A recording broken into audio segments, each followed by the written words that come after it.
Hi everybody, it's Brian the Scrap Guy, and today I'm going to show you the second part of the very quick and very easy gift.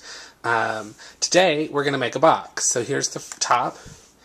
That top note, or label, was cut with the preserves cartridge as one of the base layer cuts on the label function, not the shadow. So just layered it up, took it down 1/4 of an inch.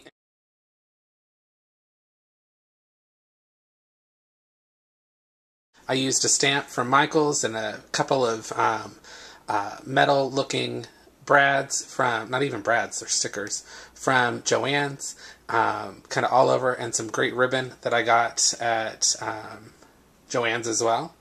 And there's the side view, the box top, and the cards fit on the inside. So you're going to need two 12 by 12 sheets of paper, any color you want.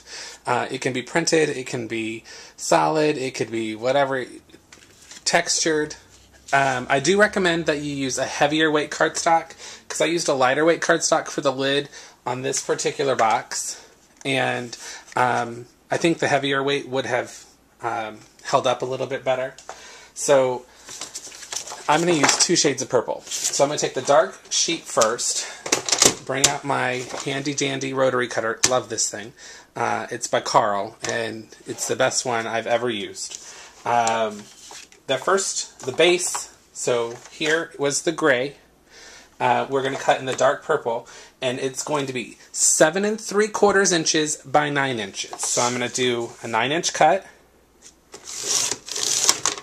and then I'm going to turn it, measure out 7 3/4, and cut there. So there's my piece. I'm going to set that aside. And then the top layer, which I'm going to do in the light lavender, is 8 1/8. I know, a very odd measurement. And then 6 7/8. I will put those measurements, type those measurements out for you on my blog, so you won't have to write them down. Even though last time I said get a pen. So done with the rotary cutter. Use a Martha Stewart scoreboard I got at Michael's. So you take your base and you want to score at 1.5 inches on each side. So I'm going to take my bone folder. I'm going to turn it so I can see it. So I'm sorry if it's not where you can. It's at 1.5, and you just score. I like to go back a couple of times because I like my folds to be really crisp. And then 1.5 on each side, so it's super simple.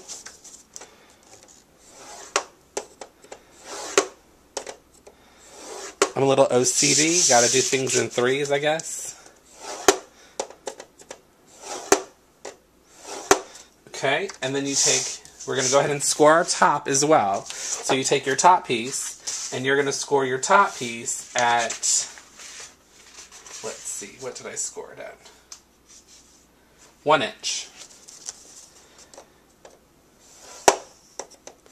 And I'm using, actually, Martha Stewart cardstock that I got at, I use this as my test runs when I do things. I got it at Michael's for like $4 for a massive stack at Christmas, and I bought like 12 of them. Actually about 4 or 5, can't remember. But they've lasted. I still have a ton left. So then, you're done with your scoring. You move your scoreboard, and then you just fold all your edges.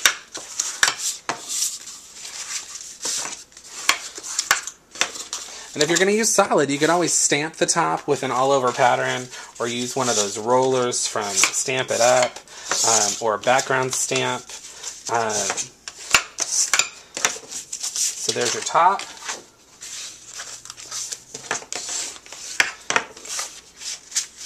I hope you're seeing all this. I'm trying to get it all in the frame, but I'm working sideways, sorry. If I lose my top.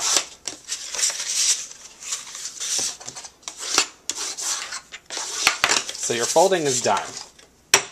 You want to rotate your pieces so where it's the long this way, widthwise, and then you just take your scissors and you cut in on the inside. See where I'm cutting? Just right there, all the way to the score line. And really, you could do it on either the inside or the outside. Just be consistent on both the top and the bottom. So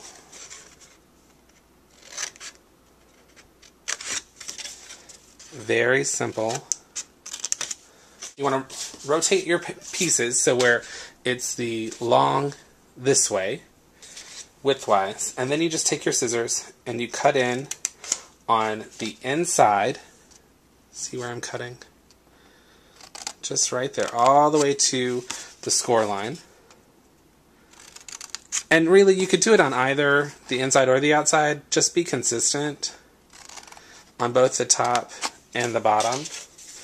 So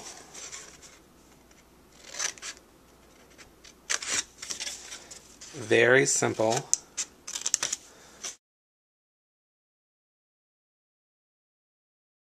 So what you do is you turn your box over, so this would be the right side out, and I've gone ahead and I've put my red tape on and I've peeled it all off except for one so I could show you what I'm doing. Then you fold it up, fold it in, fold it down, fold it up, fold it in, fold it down, fold it up, fold it in. This part gets a little tricky. Once you have one side done, and then you just put it together and line it up. And you line it up.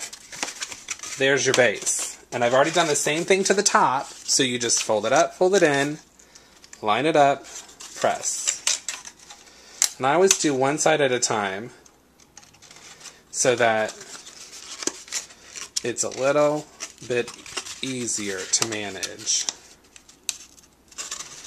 And then you have your box. Pretty simple, right?